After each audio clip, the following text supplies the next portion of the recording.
पूरे पाकिस्तान को रिलीफ दो और पूरे साल का रिलीफ दो। बिजली के बिल बिजली की लागत के मुताबिक होने चाहिए। तुम्हारे IPPs को हम नहीं पालेंगे। अब आपने काउंटडाउन शुरू किया, 45 दिन की ये मोहलत थी, 8वां दिन आज मौजूद है। अल्हम्दुलिल्लाह 14 रुपए उन्होंने बिजली के बिलों में कमी की है। आपको मुबारक हो कि आपने जिद्दोजहद की है। आज मियां नवाज शरीफ साहब अपनी साहबजादी के साथ बैठकर 2 महीने के लिए 14-14 रुपए बिजली की कीमत कम कर सकते हैं, तो मियां नवाज शरीफ के छोटे भाई शहबाज शरीफ पूरे पाकिस्तान के लिए ये काम क्यों नहीं कर सकते? रिलीफ इस वक्त वक्ती तौर पर 2 महीने के लिए हुकूमत ने ऐलान किया है। एक तो इसे पूरे पाकिस्तान की बुनियाद पर किया जाए। मैं पंजाब में खड़ा हुआ हूँ, लेकिन पंजाब के लोग ये ज़र्फ रखते हैं, ये पूरे पाकिस्तान की बात करते हैं। रिलीफ दो, पूरे पाकिस्तान को रिलीफ दो। अगर मैं आपसे पूछूं कि 28 अगस्त को तारीखी मुल्कगीर हड़ताल के लिए तैयार है, तो हड़ताल करेंगे इंशाअल्लाह। तो 28 तारीख को 28 अगस्त को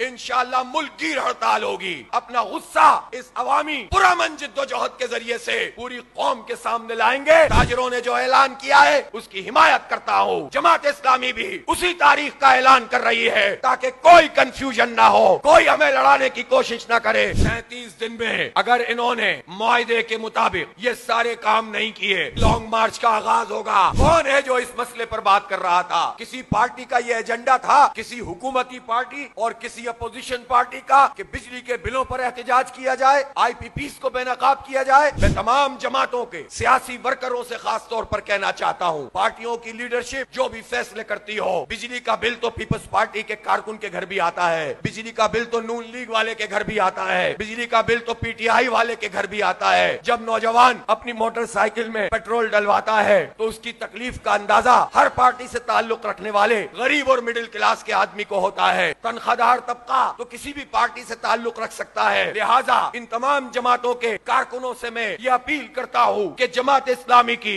इस अजीम जिद्दोजहद में आप अपना हिस्सा डालिए, आप इस तहरीक को आगे बढ़ाइए।